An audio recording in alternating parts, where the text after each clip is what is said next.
Hey Planet Earth, this is Bobcat live from the Art Mines. Freakishly bright day, and it's getting pretty warm, so I'm going to head down the road to Annapolis to do some plein air painting. Those places we scouted out earlier.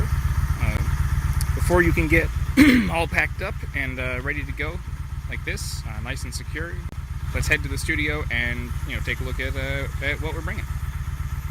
When I'm working out in the field, even if I'm working at a tabletop, I like to have a nice, pretty stable place for my canvas or my board or my panel to sit on while I'm painting. So what I have here is the Winsor Newton. This was my very first easel, and I've had it for years and love it. This is the Winsor Newton Bristol Sketching watercolor easel. And you want the watercolor one, not their other version, which is just one basic tripod. The watercolor one, and I'll show you when this comes off, has a handle here that makes this adjustable, so you can lay it flat if you're doing nice fluid wash, back water, sky, that sort of stuff, mountains. You can adjust this real easy to any angle, and I wouldn't pay more than about $60 for this. Find it, get it on sale. There are different versions of this too, different manufacturers. Again, I just got the Winsor Newton one. It's great. Everything on it is adjustable. You can adjust this height. Again, you can tilt it back.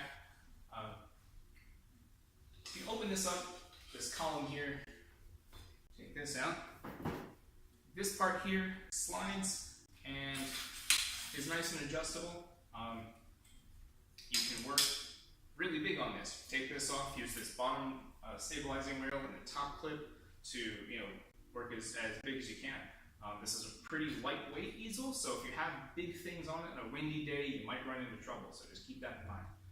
One restriction, one problem that I've run into with this is that because this bar slides in the same track as this bar, that's about as small as it will sturdily grip onto by itself. So if you want to have your watercolor sketchbook or whatnot on here, you're going to need to improvise. And that's pretty straightforward, pretty easy to do. Just put my panel in here, and then just use one of my spring clips. If I have one in easy reach, and I don't, I use one of my spring clips and just grip this on it, and you're good to go. But just keep that in mind. But if you're working with a bigger panel, anything over 18 inches, go nuts. You're gonna have a great time. And as far as weight goes, painting out in the field, weight's really important. This weighs maybe 5 pounds, maybe 6 pounds. Your lunch is gonna weigh more than that. So again, this is a Winsor Newton watercolor easel. Has the adjustable thing, and makes it so portable that it goes from this to this.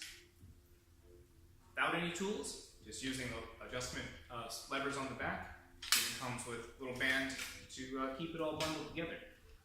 Again, about 5 or 6 pounds, and this will slip right into your backpack. You can bungee it to your bike nice and easy.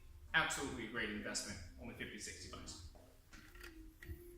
For portable color on the road, I use a really basic Reeves gouache set. 12 different colors. I also carry masking fluid, an eraser, and my trusty fluid titanium white. And all of that fits neatly into this little cheesy Christmas lunchbox. You can see how small this is. And for a palette, I just use an Altoids tin, because you can recycle it, you screw it up, don't feel bad. Closes up, full colors right there, nice and neat.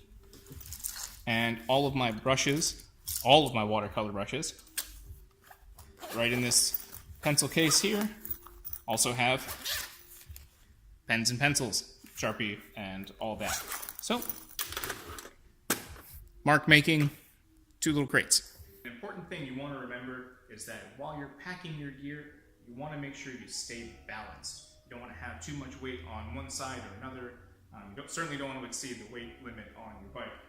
But you want to make sure that you're nice and stable, as low to the ground as possible. So probably the heaviest thing water. I just use a old refilled 1 liter bottle, and this should be enough for a full day of painting. I keep separate water so that I don't drink my paint water. Oops, a little fast. Also, old yogurt, sour cream tub for rinsing your brushes in. And if you're smart and you save the lid to that, that can be another palette too. Stick that on one side. Then to kind of start to balance it out, on the other side, you see how fast that pulls over. These aren't even secured. Brushes and paint tubes right there. And that's most of everything all in one go.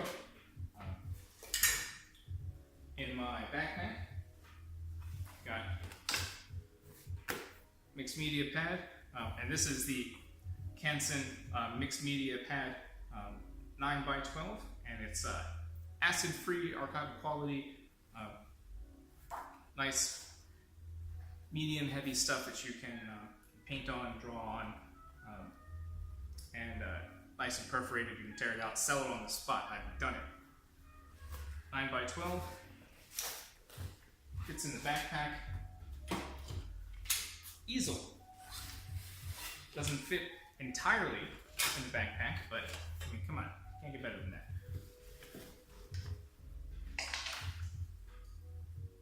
Bungee that down to your sissy bar. And that's really it. This is all you need to go out on location, paint in the field, like those fancy pants artists that you think you're not, because you are fancy pants. Just make sure you bungee this down nice and safe, and we'll show you this all packed up on the bike. And I mean, really, with just this in your backpack too, you've got room for your actual drinking water, bottle of wine, picnic lunch. Can't beat it. This is so exciting. I can't wait for you to try this. Alright, bike's warmed up. Everything has been double checked. And head down the road a few miles and need to stop for gas, but that's a good time to check your load again just to make sure that it is secure. So, alright, let's head off to Annapolis. Back in Annapolis, and you can see I came on the right day. Parking secured. I'm in between the lines. Maybe it's legal, who cares? Time to go find a place to set up and paint. And here's the setup.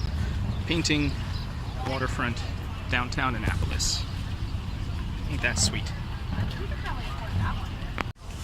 Here we are, finished painting Plein Air, Ego Alley, and the waterfront in Annapolis, Maryland. Love it.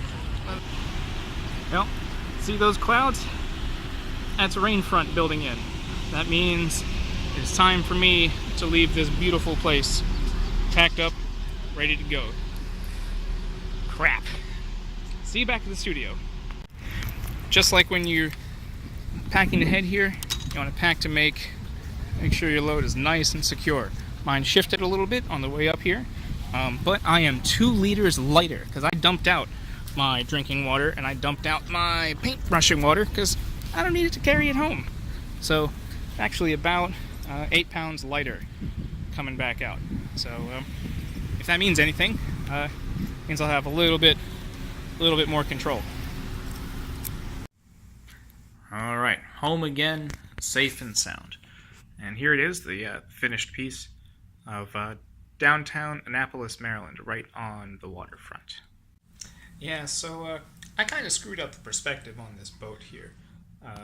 Tried to do a nice little forced perspective because that boat was huge boat at the harbor, right up the front.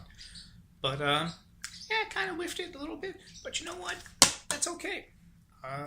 I had a great time, and frankly, this is better than a couple of other plein air sketches I've done, so I'm getting better. I had a grand old time, which is the point. I got out, got to meet some people, got to do some good art, and that's all. Doesn't have to be perfect. I think, to quote Lao Tzu, the path is the point, not necessarily where you go. So thanks for coming along with me today. Oh, meant to than to say. On that ride home, yeah, it was pretty stormy, um, and the I was able to miss most of it. But the most dangerous time to ride is just after it starts raining for that first half an hour or so when the water floats up. But what they also don't tell you is, especially after you've been riding for a little bit, the second most dangerous time is right before, when you're driving like a bat out of hell to try and get home and beat the storm and doing reckless things in the name of speed and efficiency. So don't be like me. Be safe out there, kids, and we'll see you on the highway. This is Bobcat Arts, live from the Art Mines.